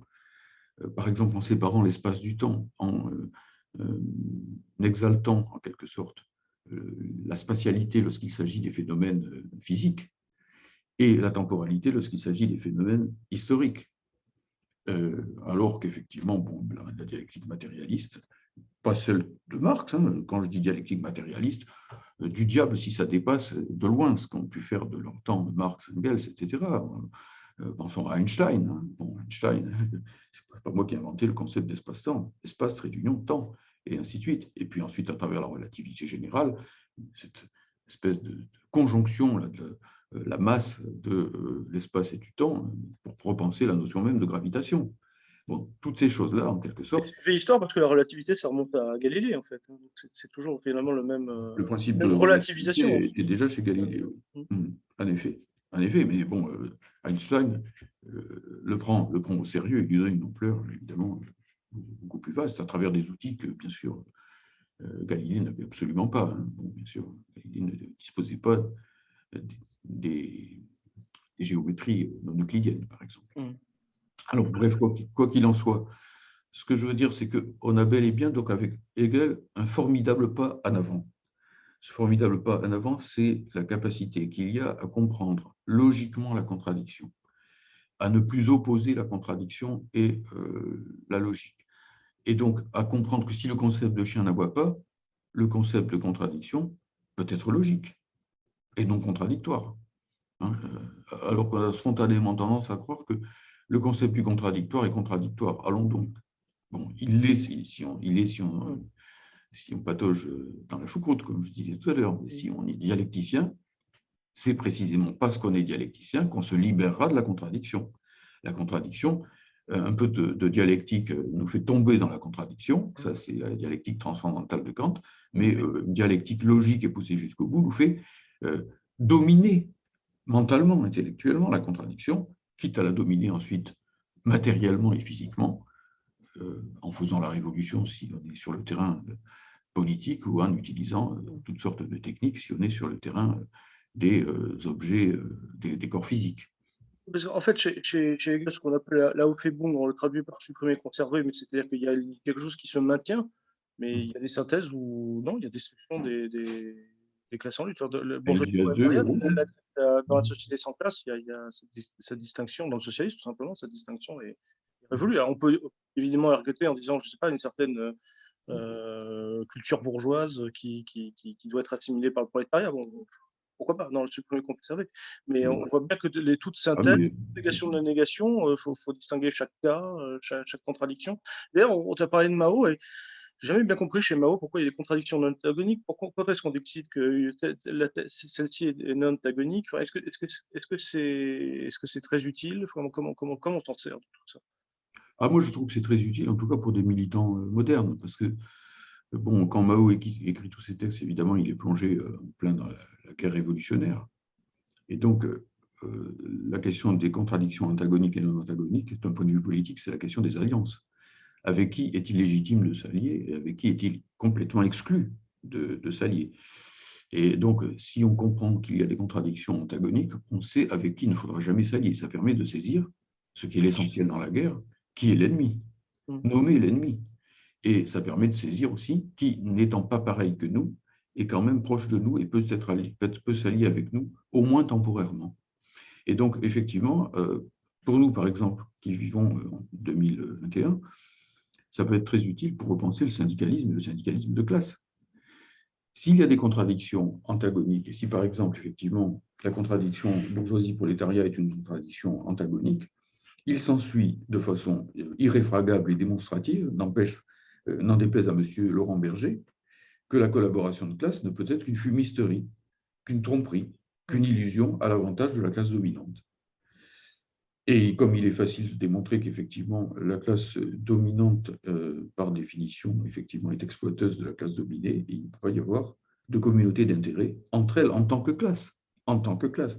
Naturellement, il peut se trouver un ouvrier qui aide son patron à traverser la rue s'il est aveugle, j'en sais rien, des trucs comme ça, mais là, ils ne sont pas concernés par le rapport de classe dans un tel rapport. Et donc, effectivement, ça montre aussi que, n'en déplaise aux gauchistes, ça c'est l'autre côté, là j'ai attaqué les réformistes comme Laurent Berger, ça montre aussi, contrairement aux gauchistes, ce que disent les gauchistes, qu'il est légitime de faire des alliances avec des gens qui ne sont pas strictement des prolétaires, je ne sais pas, des petits patrons par exemple, des petits entrepreneurs, etc. Dans la mesure où... C'est le PCF depuis les années 70. Ce qu'ont fait tous les partis communistes, un temps soit un peu sérieux, quand ils ont voulu obtenir une influence de masse. Et donc, à partir de là, avoir donc, une politique qui n'est pas une tromperie. Parce que si, par exemple, nous arrivions à mettre en place un front antifasciste, patriotique, populaire, écologiste, etc., contre les monopoles capitalistes, eh bien, les artisans, les petits paysans, y gagneraient. Parce qu'on défend l'outil de production, c'est quand même essentiel. Ah oui, mais et puis donc, du coup, les grands capitalistes y perdraient, puisqu'on nationaliserait leurs boutiques, et que donc ils se retrouveraient, comme tout le monde, à devoir travailler, tout simplement, cet enfer qu'ils ne peuvent pas même imaginer en rêve. Et de notre côté, effectivement, eh bien, il y aurait les artisans, les commerçants, les petits commerçants, etc., et les ouvriers qui gagneraient. Donc, ça ne serait pas illusoire. Alors qu'au contraire, quand on dit, eh bien voilà, on va négocier la retraite par points voulu par M. Macron et derrière lui, par l'Union européenne et derrière elle, par le grand capital transnational qui veut foutre en l'air les retraites par répartition de 1946, eh bien là, c'est purement et simplement du flanc. Les ouvriers vont y perdre, les patrons vont y gagner. Quant aux petits commerçants, artisans et compagnie, eh bien, ils vont y perdre aussi parce que comme leurs clients, ce sont les ouvriers, les salariés d'une façon générale, ils n'auront plus de clients, donc ils fermeront boutique. Donc tout ça est parfaitement logique quand je dis, bon là, je demande à personne. Et logique, et j'allais dire concrète, une logique concrète, donc tu montres les concrétisations aujourd'hui, parce que souvent, oui. l'histoire de la philosophie, souvent, il s'agit de réconcilier la logique et le concret. Voilà. Oui, bien entendu. Donc, en fait, la dialectique matérialiste est inséparable d'une théorie matérialiste de la connaissance et de deux notions qui sont sœurs siamoises, qui naissent en même temps sur le terrain théorique, qui sont du côté de la théorie de la connaissance, la notion de reflet, c'est-à-dire que la reproduction du réel par la voie de la pensée n'est pas la reproduction du réel tout court. C'est là que Marx s'oppose à Hegel, qui s'imagine que la dialectique de la pensée peut produire l'être, en quelque sorte, produire la réalité, que la réalité se met à danser lorsque le concept se met en scène, en quelque sorte. Lorsque le concept entre en scène, la réalité se met à danser, dit Hegel. Non, le concept tout seul ne fait rien à l'être, en quelque sorte. C'est la phrase de Lénine qui dit qu'il ne suffit pas d'avoir raison pour convaincre et pour agir. Il faut aussi que cette raison s'incarne. S'incarne dans quoi? Dans des organisations, s'incarne dans des actions, s'incarne dans une stratégie, et ainsi de suite. Sinon, tout ça reste du socialisme utopique, comme avant Marx. Bon. Et donc, la deuxième notion, qui est la notion de l'antagonisme. Et ces deux notions marchent ensemble. Comme il y a de l'antagonisme et qu'on voit bien que donc l'intellection n'est pas une idéalisation, du coup, il y a place pour une notion de reflet, pour une dialectique du reflet, une dialectique active, qui n'est pas elle-même mécaniste, qui est elle-même dynamique, etc. Et d'un autre côté, puisqu'il y a du reflet, et que la pensée ne suffit pas à éponger, en quelque sorte, les contradictions de la réalité, du même coup, on voit d'un seul coup ce que vous ne pouvez pas voir Hegel, c'est-à-dire l'antagonisme. C'est simple à comprendre pour un étudiant de philo. Je me mets à la place d'un étudiant de philo. Bon, il va étudier par exemple la dialectique du maître et de l'esclave. Alors, ou du maître et du valet, comme on dit aujourd'hui, puisque c'est le mot Knecht. Bon, eh bien, peu importe.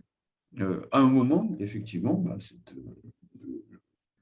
l'esclave ou le valet devient maître du maître, parce que l'esclave se rend compte que par l'effectivité de son travail, c'est lui qui est le maître de la matière, alors que le maître, lui, ne sait pas manier la matière, donc c'est l'esclave qui est maître de la matière.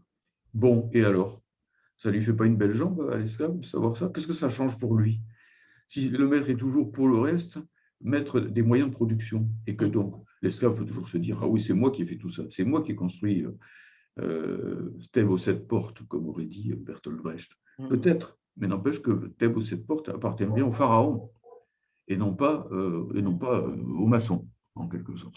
Donc c'est là qu'effectivement, on peut comprendre que la dialectique hegelienne verse du côté de l'idéalisation et d'une confusion entre intellection, le concept de chien n'aboie pas, et idéalisation qui éponge les contradictions par une espèce de synthèse finalement artificielle.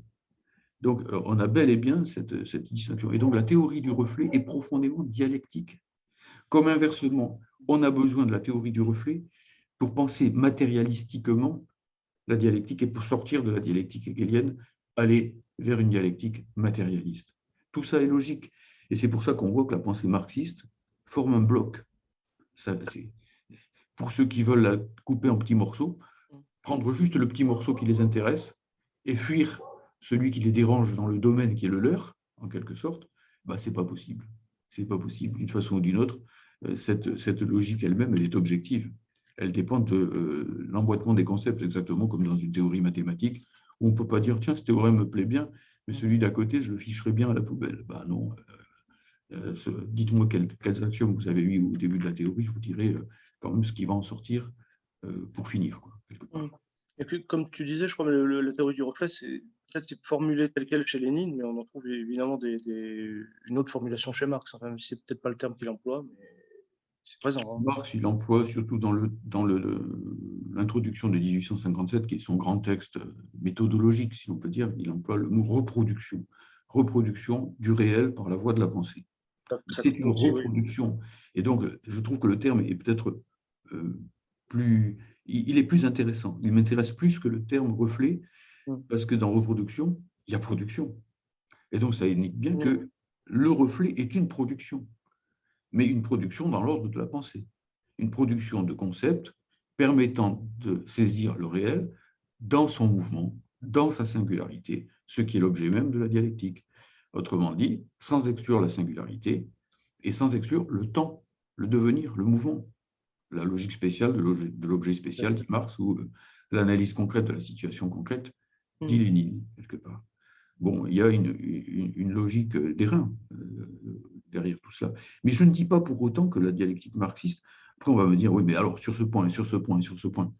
Et c'est comme dans tout domaine théorique, ça demande une élaboration, ça demande un travail, ça demande qu'on retrousse les manches, ça demande qu'on s'y mette, ça demande qu'on réalise le programme que Lénine a fixé quand il lisait la dialectique hegelienne, la logique de Hegel, et qu'il disait que bon, voilà, il fallait éplucher, disait-il.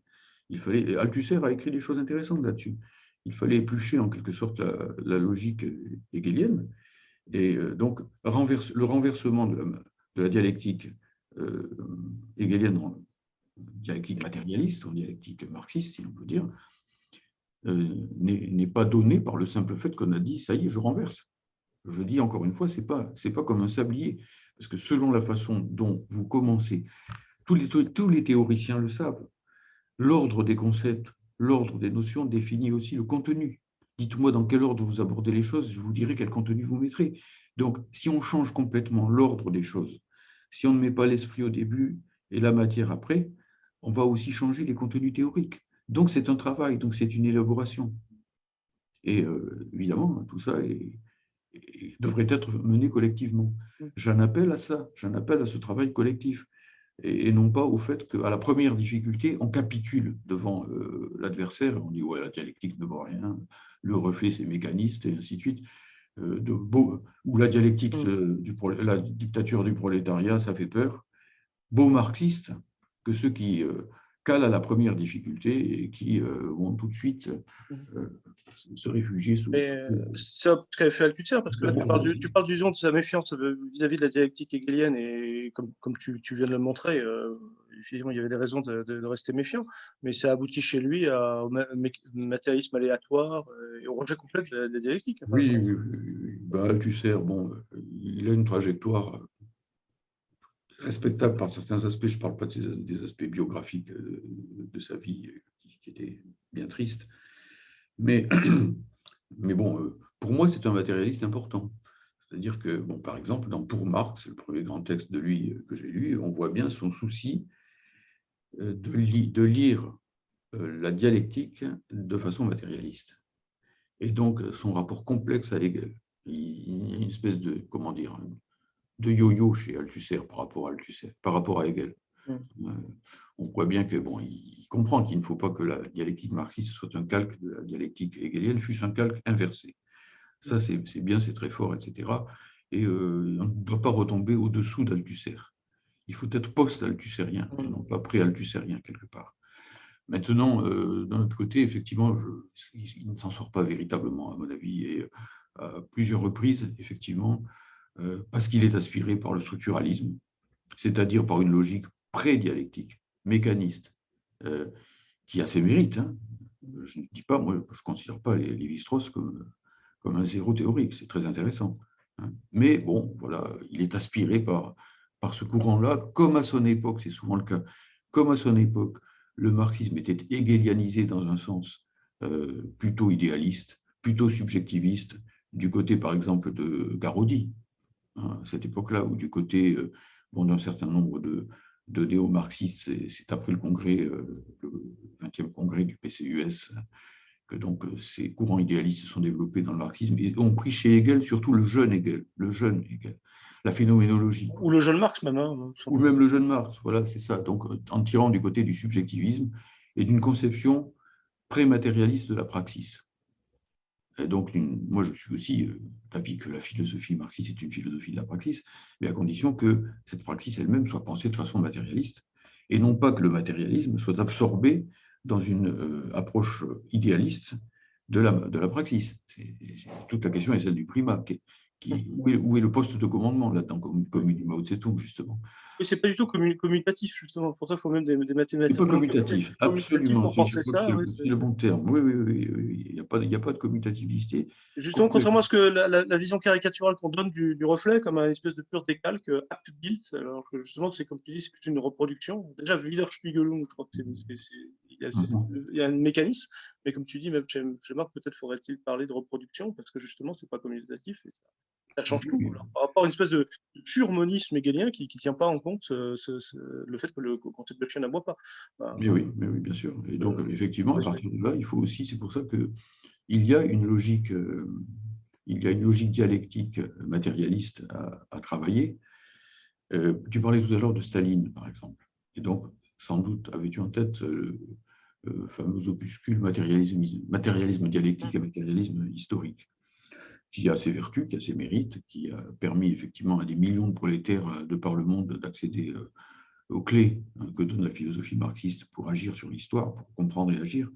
Bon, donc il y a ses mérites, mais effectivement, il y a aussi deux démérites à mes yeux.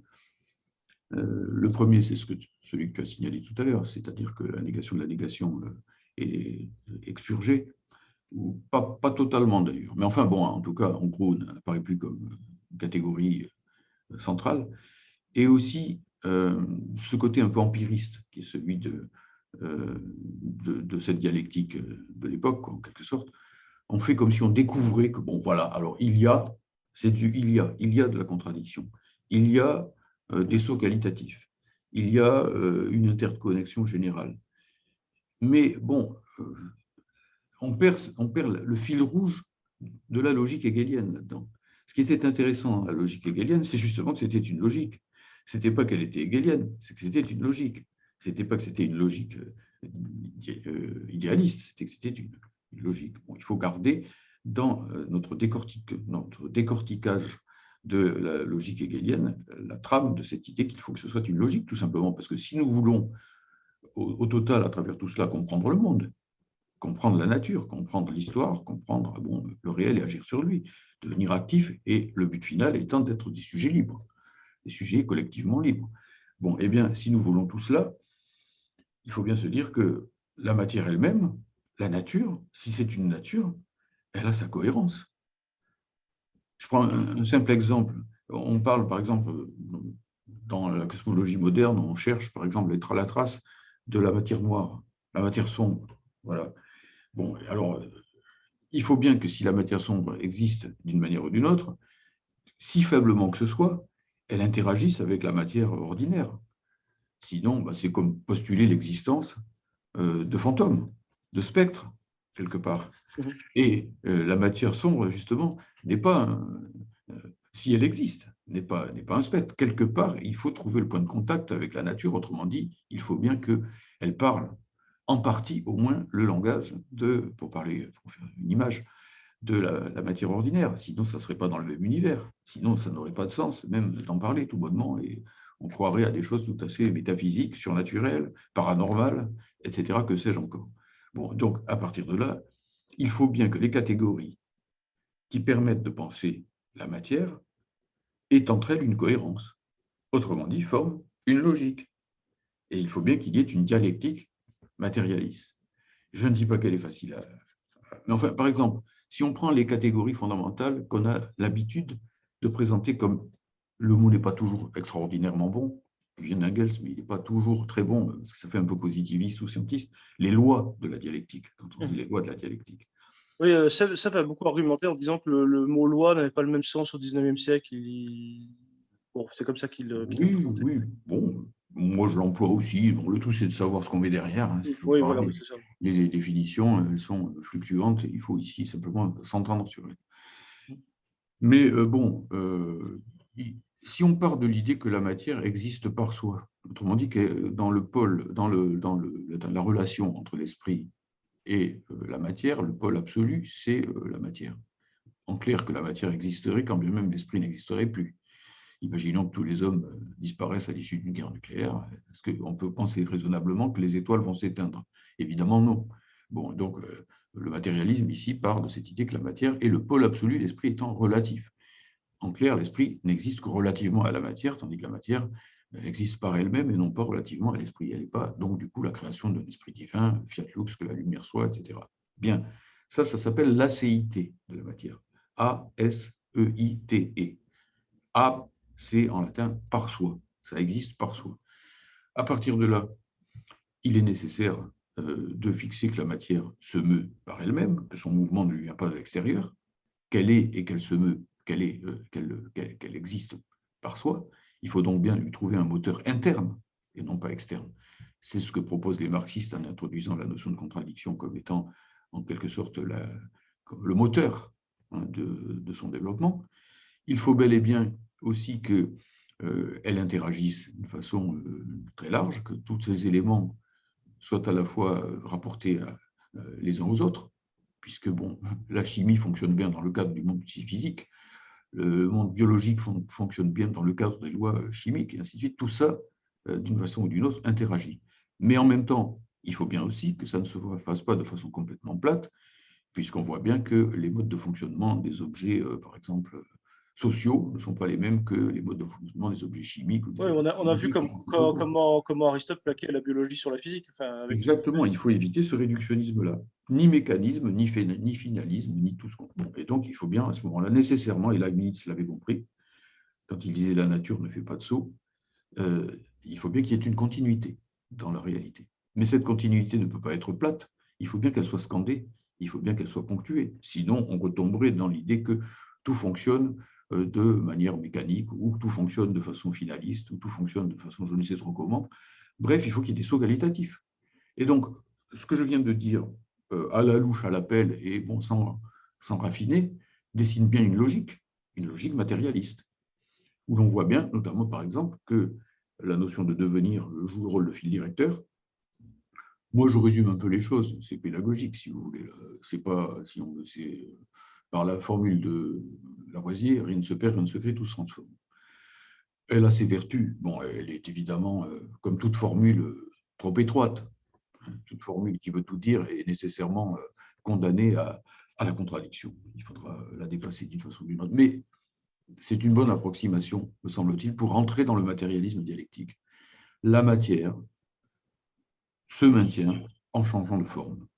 Et on passe d'une forme à une autre forme, etc. Mais c'est toujours la même matière. Et le produit des réactifs est égal. La somme des... Je suis fatigué. La somme des produits est égale à la somme des réactifs. Voilà, donc on passe d'un état de la matière au suivant, selon une loi. Alors, appelons ça autrement que loi si on veut. On pourra dire une raison, une logique. En tout cas, ce n'est pas du chaos. Ce n'est pas purement du chaos, et même le chaos lui-même, s'il y en a, et on sait qu'il y en a, obéira à certaines lois. Si je te suis, en fait, ce que tu reproches à certains manuels très pédagogiques du marxisme-léninisme au XXe siècle, c'était on insistait beaucoup sur les lois, disons, comme aide à la réflexion, mais ça ne dédouane pas de la nécessité d'avoir la logique concrète de l'objet concret et de faire cette analyse. C'est ça que tu veux dire, si tu ne voudrais pas… Alors, je veux dire ça, d'abord, parce que sinon, effectivement, on a l'impression d'avoir une espèce de catalogue, de décalogue, ou de pentalogue des lois dialectiques, en quelque sorte. Et puis, bon, en gros, on a une sorte de clé universelle là, qui ouvre tout. Bon, bien entendu, logique spéciale de l'objet spécial, et bon, il faut toujours relativiser les méthodes elles-mêmes. C'est la dialectique qui nous l'indique. Puisque la forme, si l'on veut, dans la mesure où l'esprit est second et la matière est première, on peut dire aussi que les formes, et les formes logiques en particulier, sont secondes et le contenu matériel premier. Et si on a affaire à des contenus matériels foncièrement différents, on aura donc affaire à des logiques différentes. Dans le cas d'une logique plus générale, où ces logiques spéciales s'articulent les unes les autres, mais du même coup, comme on l'avait vu à propos de Claude Bernard, par exemple, la fois précédente, on ne va pas utiliser la même méthodologie pour comprendre le fonctionnement des tissus corporels que pour comprendre, bon, ben voilà, par exemple, le fonctionnement des particules ou le fonctionnement des molécules ou je ne sais trop quoi. Donc, logique spéciale de logique. Alors, ça, c'est le premier aspect. Mais il y en a un deuxième par rapport à ce que je disais au sujet de Staline, qu'il faut bien comprendre, et sans faire de l'anti-stalinisme primaire, puisque je dis tout à l'heure que ça avait ses vertus aussi, ce catalogue, entre guillemets, de Saline, c'est justement que je trouve que ce n'est pas assez logique, en quelque sorte, que c'est trop empiriste, c'est trop du il y a ceci, il y a cela, comme si on était dans une démarche positiviste. Bon, alors on est sorti de la philosophie hegelienne. Dans la philosophie hegelienne, tout s'empile, tout s'emboîte logiquement. Bien, mais c'est idéaliste. Alors, on veut plus qu'il y ait ça. Donc, on a peur, en quelque sorte, que cette logique donne lieu à de l'idéalisme, à de la spéculation, et ainsi de suite. On a peur de la logique. Mais non, il n'y a rien à craindre dans la logique, au contraire. Et il n'y a pas plus qu'il n'y a quoi que ce soit à craindre des mathématiques. Il y a des gens, bon, dans l'Antiquité, par exemple, certains matérialistes pouvaient se méfier des mathématiques, justement de par leur C'est aspect. d'après la légende, je crois que c'est Pythagore qui a organisé un suicide collectif à partir du moment où il avait découvert les nombres à virgule. Ou je ne sais pas si c'est vrai ou pas. Les irrationnels, oui, Oui, oui, les irrationnels, pardon. voilà, oui, c'est ça, oui, ben oui, racine de 2, quoi. À travers le théorème de Pythagore, on débouche sur Forcément, oui. l'incommensurabilité de la diagonale par rapport au côté du carré. Donc, bon. Mais même les matérialistes antiques, Épicure, bon, comme ça, ou Lucrèce, pouvaient se dire que la vraie science, c'est la physique. Et bon, les mathématiciens, même le mot les mathématiciens avec un M majuscule, un mu majuscule, si l'on peut dire, n'était pas nécessairement bien vu. Ils étaient tout de suite attirés du côté du platonisme. Bon, la pensée, là, comme ça, qui s'organise toute seule, l'intelligible, qui se débrouille sans le sensible, c'est suspect. Ça nous éloigne du bon vieux contact avec la matière, du tact, si l'on peut dire. Bon, mais il n'y a rien à craindre. Le formalisme mathématique, finalement, est un allié du matérialisme, en réalité. On n'a pas à demander aux maths d'être plus concrètes, d'être plus empiriques, d'être peut-être d'un point de vue pédagogique, ça c'est une autre question, mais sur le plan théorique, sur le plan du contenu, c'est très bien qu'elles soient formelles et qu'elles le restent, parce que c'est ce qu'on leur demande. Ça permet effectivement de comprendre comment les parties de la théorie se tiennent les unes aux autres, en quelque sorte. Comment on peut passer de l'une à l'autre. C'est justement ce dont on a besoin si on veut comprendre la réalité. Donc, c'est pareil pour la logique. On n'a pas à avoir peur que les parties du matérialisme puissent, en quelque sorte, je vais faire exprès, employer un terme brutal, puissent se déduire les unes des autres. On n'a pas à craindre qu'elles se déduisent les unes des autres. Et on n'a pas simplement à se dire, bon, on va les trouver dans la nature comme si on allait cueillir des champignons, si l'on peut dire. Et donc, c'est pour ça qu'il faut une relecture critique, mais logique, de la logique hegelienne. Et non pas simplement, bon, je prends ceci, je laisse cela. Comme tout à l'heure, j'employais le terme d'épluchage ou décortiquage, il ne fallait pas aller dans ce sens. Voilà. Donc, ce que je reproche un petit peu, façon de parler, reproche, bon, c'est idiot de dire un reproche, c'est ce que je trouve insuffisant dans cette présentation du matérialisme dialectique qu'on a pu avoir à une certaine époque, c'est qu'elle ne mettait pas suffisamment en valeur, ce que j'ai essayé de faire à la louche tout à l'heure, à toute vitesse, le fil directeur qui lie l'acéité de la matière, la contradiction, le saut qualitatif, l'interaction générale et la négation de la négation. Alors que tout ça forme bloc et nous donne accès à une ontologie qui, bien entendu, n'est pas une clé universelle, puisqu'ensuite j'ai précisé aussi que précisément, puisque la dialectique et donc, d'une façon générale, la logique est elle-même toujours la logique de quelque chose, comme Husserl dit, toute conscience est science de quelque chose, toute logique est logique de quelque chose, toute forme est forme de quelque chose, eh bien, du même coup, a besoin d'être spécifié. Ça ne donne pas des clés universelles. Sèvres dit très bien que la logique dialectique ne dit pas en général ce que font les choses, mais ce qu'il faut faire en général pour spécifier l'étude de chaque chose. Mais justement, je te voyais, parce que je comprends bien que c'est vrai qu'il y a eu cet allongement de la liste des lois de la dialectique, mais je te voyais citer en bien ce manuel de Cheptoulin en Union soviétique sur les lois de la dialectique. Donc, est-ce qu'il n'y a pas un petit peu, j'avoue que je ne l'ai pas, à la maison, mais Oui. est-ce qu'il n'y a pas un peu cette même tendance? Enfin, de toute façon, on achoppe toujours devant un problème, en fait. Est-ce qu'il y a la meilleure manière? On sait que Marx aussi a lui-même achoppé sur le fait d'écrire une dialectique. Est-ce qu'on pourrait réécrire une sorte de science de la logique d'un point de vue marxiste, ou alors est-ce qu'il faut y renoncer? Bon, je ne sais pas. Vraiment, je ne saurais dire. Bon, le livre de Cheptoulin me paraissait convaincant. Il y en a eu un autre aussi qui a été publié, traduit en français, qui est écrit par un certain Makovelsky. Bon, ils essaient en effet de montrer qu'il y a un réseau. Seyle emploie ce terme. Il n'emploie pas le terme de logique, mais il emploie un réseau des catégories. Et il montre qu'en outre, ces catégories doivent elles-mêmes être plastiques, puisqu'évidemment, si on veut, dans le domaine, effectivement, par exemple, de la physique des particules, des choses comme ça, on va par moment découvrir des fonctions logiques que les mathématiciens n'avaient pas approchées, dont les logiciens n'avaient même pas idée, quelque part. Donc, il faut que cette logique soit suffisamment ouverte. C'est pour ça que, d'une certaine façon, ce mot de logique, il a aussi ses limites. Le mot système a aussi ses limites, et ainsi de suite, puisqu'il faut que ce soit toujours suffisamment ouvert pour ne pas se refermer dans une sorte de coquille qui se fermerait au développement des sciences. Mais je ne pense pas qu'à notre époque, ce soit le danger principal. À notre époque, le danger principal, c'est que soit on s'enferme dans la logique du néopositivisme, c'est-à-dire dans des formalismes qui sont précisément faits, conçus pour nous écarter du matérialisme, soit on se dise, bon voilà, au petit bonheur la chance, et puis on va trouver ce qu'on trouvera, quoi. Et à ce moment-là, on retombe sur des positions empiristes, sur des positions qui ne nous permettent pas, en tout cas, d'assumer une des fonctions de la philosophie, qui n'est pas simplement de comprendre le monde, mais qui est aussi d'agir au niveau de l'idéologie générale pour proposer une conception du monde rationnelle. Sinon, chacun est dans son coin avec son petit bout, son carré, son précaré, je dirais même. Et donc, on laisse à la bourgeoisie, finalement, on laisse à la réaction le soin de cohérer tout ça, de fédérer tout ça. Voilà, c'est ça. On laisse aux autres la cohérence. Oui, de toute façon, elle s'impose. Ceux qui croient qu'ils n'ont pas de cohérence, ceux qui croient qu'ils n'ont pas de logique, ceux qui croient qu'ils n'ont pas de dialectique, ils en ont une. Ce n'est pas parce qu'on la refoule qu'elle n'existe pas, là. Pareil pour l'ontologie, oui, c'est ça. Ce n'est pas un hasard, je le dis au passage, parce que ça me paraît amusant, que bien souvent, les gens qui rejettent la dialectique et la dialectique matérialiste sont aussi ceux qui rejettent la psychanalyse, quelque part. Parce qu'il y a du refoulé. Je ne suis pas un admirateur inconditionnel de Freud, loin s'en faut, ou de Lacan, mais bon, là encore, il faut être post-freudien et non pas pré-freudien, et post-lacanien et non pas sommairement anti-lacanien.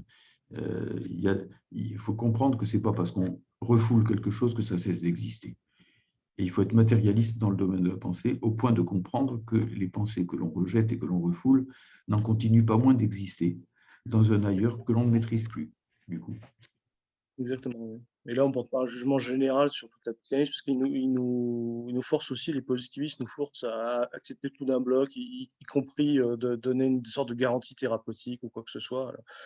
Alors, sans comprendre ce qui a pu être révolutionnaire dans l'approche gnoséologique. Je sais pas, le fait de considérer l'homme comme un être de parole, c'est révolutionnaire. Ça, c'est aussi une révolution copernicienne. Et pas simplement comme un bout de viande. Et l'inconscient structuré comme un langage, bien sûr, tu as montré aussi les limites du structuralisme, mais ça aussi, c'est un progrès indéniable. Quel que soit les forfanteries de Lacan, et, enfin, on peut, là, de ce point de vue-là, bien entendu, mais de tout théoricien, finalement, on va trouver des bizarreries chez les plus grands théoriciens. Même chez Engels ou chez Marx, on va trouver des passages qui peuvent paraître bizarroïdes. Voilà, sont des gens de leur époque. Et comme nous, on est peut-être en train de dire sur tel ou tel point, ou moi, bon, bien sûr qu'on n'échappe pas à ça. Une réfutation d'un auteur se fait par ses meilleurs aspects. Je crois que c'est Gramsci qui disait oui, ça. voilà, il faut parler. Il faut chercher les auteurs sur des bricoles. Il ne faut pas aller chercher Hegel sur telle erreur qu'il a pu faire. Hegel, il a eu le courage, et il faut qu'on l'ait, d'essayer de penser la totalité. Bon, et bien sûr qu'en pensant la totalité, il s'est exposé au fait qu'il n'était pas spécialiste de ceci et pas spécialiste de cela, et qu'il a pu se prendre les pieds dans le tapis, si l'on peut dire. Bon, est-ce que c'est pour ça qu'il faut renoncer à cette ambition, ou est-ce que ce n'est pas au contraire pour ça qu'il faut s'y mettre à beaucoup, à plusieurs, collectivement et dans un esprit solidaire et fraternel, pour affronter la totalité, non pas baisser les bras, non pas capituler. Au fond, la question fondamentale de tout ça, je vais le dire en un seul mot, c'est la question du courage. C'est la question du courage intellectuel. Bon, et il faut avoir le courage aussi, par moment, peut-être de se planter. Moi, dans mon bouquin, je le dis au début, il peut y avoir des erreurs dans ce que je raconte. Je ne suis pas spécialiste de toutes les choses dont je parle, mais on ne va pas laisser éternellement la philosophie générale à l'ennemi. Il faut aller la chercher là où elle est, avec les dents, et avec le risque de s'en casser quelques-unes. Je crois que peut-être pour que tout le monde comprenne, on a eu tendance à présenter une sorte de marxisme en pièces détachées. Il y a à boire, à manger, vous pouvez prendre ceci, au point de vue anthropologique, ça vous intéresse, sinon. Oui, oui, oui, c'est ça. Et Et- puis attends, même en pire que ça, en pièces détachées et avec, comment dirais-je, la fuite de chacun devant le domaine qui était le sien. Ce que je Ah veux oui, dire c'est par là, paradoxal, là, en c'est termes de refoulé, ouais. c'est facile de dire Marx. Si je suis économiste, de dire moi j'admire Marx. Hein, en politique et dans le domaine de la philo, alors c'est vraiment un grand philosophe. Par contre, en économie, c'est une bille. Comme ça, on est pépère, on est tranquille et on ne va pas affronter ses pairs sur le terrain de l'économie ou de le dire dans tel autre domaine, que ce soit en physique, etc. En physique, on est contre la dialectique de la nature, voilà. Mais par contre, on est Ah ben non, ben bon, on a le droit d'être contre la dialectique de la nature, bien évidemment, mais tout contre, comme disait Mm, Sacha Guitry quand il disait « Je suis contre les femmes, tout contre ». mm. Ça indique bien que ça doit être un rapport vivant, un rapport même de dépassement de la dialectique de la nature, pourquoi pas, mais pas de mépris, pas de rejet, parce que quand on méprise et quand on rejette, c'est qu'on n'est pas clair avec soi-même. Tout à fait. Bah, écoute, on va terminer sur cet appel à la fois à la cohérence et au courage, si ce n'est d'ailleurs la même chose, hein, peut-être, je pense. Ben, En philosophie, c'est peut-être, peut-être la même chose. Voilà. peut-être. C'est la phrase Et Jaurès, hein, le courage de chercher la vérité et de la dire. Et peut-être aussi de se tromper, le courage de tenter, bon, y compris les faux pas. Bon, c'est mieux d'essayer, qui sait ce que c'est la figure, que de rester planté dans des conceptions positivistes bien carrées, là, qui mettent en péril rien de nos conceptions du monde ordinaire. ouais, et puis, il y a la sagesse des nations qui te dit toujours on ne trouvera jamais des penseurs du calibre de Leibniz qui était à la fois très fort sur le plan scientifique et philosophique, mais en même temps, tout ce travail peut se faire collectivement aussi. Donc, Voilà, c'est ça. Bon, il faut travailler d'une autre façon. Moi, je dis dans mon livre Lumière commune que le mot le plus important, c'est l'adjectif commune. Il faut mettre en commun. Et donc, ça implique la critique, mais la critique fraternelle pour arriver à des résultats communs, et non pas pour se tirer dans les pattes les uns aux autres. Ça, je le dis entre marxistes parce que c'est une grande spécialité, et notamment une grande spécialité française. certainement, oui.